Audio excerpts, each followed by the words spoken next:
नमस्कार बंधुरा बनुश्रीज kitchen and blogs থেকে সবাইকে স্বাগত জানাই। আজ করে দেখাবো নিরামিষ পেঁপের একটি রেসিপি। লুচি, রুটি, পরোটা সবকিছুর সাথেই রেসিপিটি খেতে খুব ভালো লাগে। চলুন তাহলে রেসিপিটি শুরু করা যাক। রেসিপিটি বানানোর জন্য একটা মিডিয়াম সাইজের পেঁপে নিয়ে তার মধ্যে থেকে হাফ পেঁপে আমি এই রকম একটু বড় সাইজের কিউব করে কেটে নিয়েছি। এখানে দুটো মিডিয়াম সাইজের আলুকেও আমি একটু ছোট করে কিউব করে কেটে নিয়েছি। পেঁপে এবং আলু দুটোই আমি ধুয়ে নিয়েছি। পেঁপেগুলোকে সেদ্ধ করব, তার জন্য আমি একটা প্রেসার কুকার নিয়ে ধুয়ে রাখা পেঁপেগুলো কুকারের মধ্যে দিয়ে দিচ্ছি। পেঁপেগুলোকে আমি প্রেসার কুকারে সেদ্ধ করে নিচ্ছি, আপনারা চাইলে কড়াইয়ের মধ্যেও সেদ্ধ করে নিতে পারেন। পরিমাণ মতো জল দিয়ে দিলাম আর দিয়ে দিচ্ছি সামান্য একটু লবণ। এবার ঢাকাটা লাগিয়ে আমি মিডিয়াম ফ্লেমে দুটো হুইসেল লাগিয়ে নেব। পেঁপে সেদ্ধ হতে হতে আমি একটা মশলা বানিয়ে নেব। তার জন্য আমি বাটির মধ্যে সমস্ত মশলা একসাথে নিয়ে নিয়েছি। আমি এখানে নিয়ে নিয়েছি হাফ চা চামচ আদা বাটা, 1 চা চামচ নিয়ে নিয়েছি জিরে গুঁড়ো, হাফ চা চামচ ধনে গুঁড়ো, হাফ চা চামচ কাশ্মীর লাল লঙ্কার গুঁড়ো আর হাফ চা চামচ নিয়ে নিয়েছি হলুদ গুঁড়ো। এবার 1/4 কাপের মতো জল আমি এর মধ্যে দিয়ে দিচ্ছি। দিয়ে আমি এটাকে ভালো করে একটু গুলিয়ে রাখবো। এইভাবে যদি রান্না করা যায় তাহলে কিন্তু অনেকটা বাটা মশলার মতো স্বাদ পাওয়া যায়। ভালো করে আমি গুলিয়ে নিলাম। মশলাটাকে ঢাকা চাপা দিয়ে আমি সাইডে রেখে দিচ্ছি। আর এদিকে আমার পেঁপেও সেদ্ধ হয়ে গেছে। দুটো হুইসেল পড়ার পরে গ্যাস আমি অফ করে দিয়েছিলাম। আর এখন আমার প্রেসার কুকার ঠান্ডা হওয়ার পরে আমি প্রেসার কুকারটা খুলে চেক করে নিচ্ছি যে পেঁপেটা কতটা সেদ্ধ হয়েছে। দেখুন পেঁপে কিন্তু সুসেদ্ধ হয়েছে, কিন্তু একদমই গলে যায়নি। এবার আমি একটা স্ট্রেনারের মধ্যে পেঁপেগুলোকে নিয়ে আমি জলটাকে ঝরিয়ে রেখে দিলাম।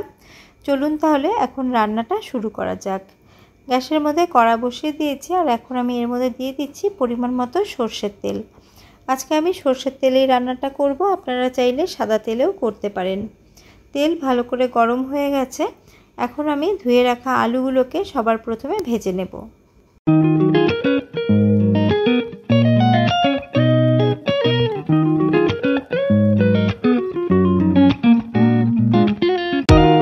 সামান্য নুন এবং সামান্য হলুদ গুঁড়ো দিয়ে আলুগুলোকে একটু লাল লাল করে ভেজে নিতে হবে। গ্যাসের ফ্লেমকে একদম লোতে করে আমি ঢাকা চাপা দিয়ে 4 থেকে 5 মিনিটের জন্য রান্না হতে রাখলাম, যাতে ভাজতে ভাজতে আলুটা অনেকটা সেদ্ধ হয়ে যায়। ফিরে এলাম 5 মিনিট পর। মাঝে আমি ঢাকা তুলে আরেকবার নেড়ে দিয়েছিলাম। আর দেখুন আলুগুলো কিন্তু লাল লাল করে ভাজা হয়ে গেছে আর আলুগুলো কিন্তু অনেকটা সেদ্ধও হয়ে গেছে। এবার আমি তেল ঝরিয়ে নিয়ে আলুগুলোকে তুলে রাখবো।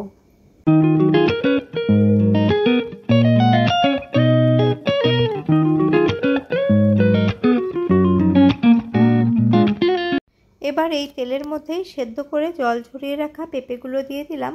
সামান্য একটু লবণ দিয়ে পেঁপেগুলোকে আমি 3 থেকে 4 মিনিট মিডিয়াম ফ্লেমে ভেজে নেব। রান্না করতে করতেই বলে রাখি, আমার পুরনো বন্ধুদের আমার সাথে থাকার জন্য অসংখ্য ধন্যবাদ। আর নতুন কোনো বন্ধু আমার চ্যানেলটি ভিজিট করে থাকলে আমার চ্যানেলের ভিডিও যদি আপনাদের ভালো লেগে থাকে তাহলে আমার চ্যানেলটিকে সাবস্ক্রাইব করার অনুরোধ রইল। আর পাশে থাকা বেল আইকনটির অল প্রেস করে দেবেন, তাহলে আমার নিত্য নতুন ভিডিওর আপডেট সবচেয়ে আগে আপনারা পেয়ে যাবেন। পেঁপেগুলোকে হালকা করে ভেজে আমি তেলটাকে ঝরিয়ে নিয়ে তুলে নিচ্ছি। কড়াইয়ের মধ্যে বেঁচে যাওয়া এই তেলের মধ্যেই রান্নাটা হয়ে যাবে। এখন আমি এর মধ্যে ফোড়ন হিসেবে একটা শুকনো লঙ্কা ফাটিয়ে দিলাম আর 1 চা চামচ দিয়ে দিলাম গোটা জিরে আর দিয়ে দিলাম একটা তেজপাতা ছিঁড়ে। কয়েক সেকেন্ড আমি ফোড়নটাকে ভেজে নিচ্ছি। ফোড়ন ভালো করে ভাজা হয়ে গেছে। আমি যে মশলা গুলে রেখেছিলাম সেই মশলাটা দিয়ে দিলাম। বাটি ধোয়া কিছুটা জল দিয়ে মশলাটাকে ভালো করে একটু কষিয়ে নেব।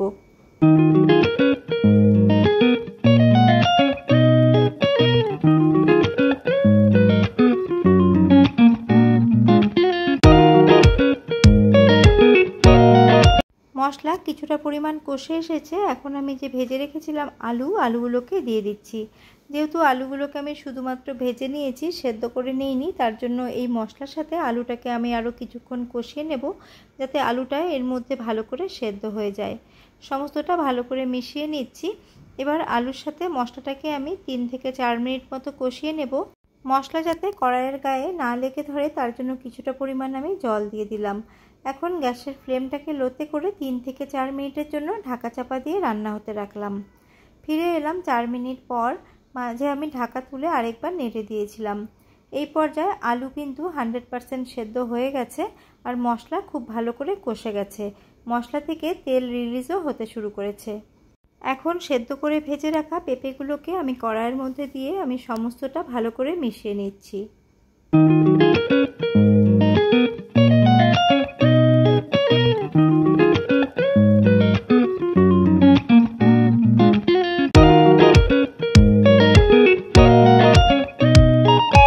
আলু এবং মশলার সাথে পেঁপেগুলোকে খুব ভালো করে মিশিয়ে নিয়েছি। এখন আমি এর মধ্যে দিয়ে দিচ্ছি 1 বাটি দুধ।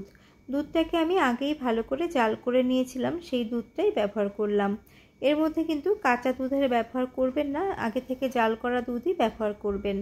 আর ওই দুধের বাটি ধোয়া আরও হাফ বাটি মতো জল আমি এর মধ্যে দিয়ে দিচ্ছি, কেননা এই রেসিপিটা একটু গ্রেভি মতো হবে। আমি আজকে দুধের সাথে কিছুটা পরিমাণ জল মিশিয়ে রেসিপিটি তৈরি করছি। আপনারা কিন্তু পুরোটা দুধ দিয়েই কিন্তু রেসিপিটা বানাতে পারেন। এখন আমি এর মধ্যে দিয়ে দিচ্ছি 4-5টা চেরা কাঁচা লঙ্কা। এতে খুব সুন্দর একটা ফ্লেভার হবে আর অল্প ঝালও হবে। আপনারা যদি ঝাল অপছন্দ করেন তাহলে লঙ্কার পরিমাণটা আর একটু কমিয়ে দেবেন।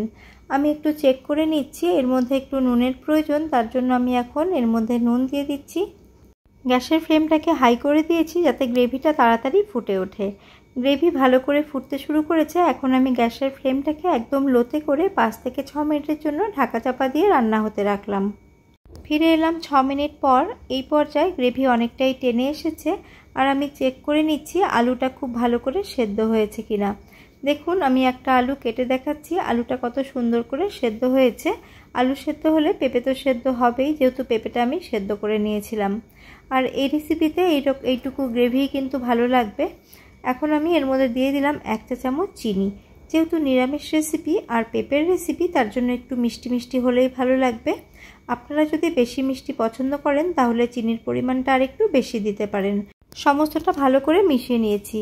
আমি টেস্ট করলাম, আমার মনে হচ্ছে আর একটুখানি মিষ্টি দিলে এটা বেশি ভালো লাগবে খেতে। তার জন্য আমি আরও হাফ চা চামচ চিনি এর মধ্যে আমি অ্যাড করে দিয়ে সমস্তটা ভালো করে আমি মিশিয়ে নিচ্ছি। চিনি দিয়ে সমস্তটা ভালো করে মিশিয়ে নিচ্ছি। রান্না করতে করতে আপনাদের যদি মনে হয় গ্রেভিটা বেশি শুকিয়ে গেছে, সেই ক্ষেত্রে আপনারা দুধ মিশিয়ে গ্রেভিটাকে আপনারা একটুখানি পাতলা করে নিতে পারেন।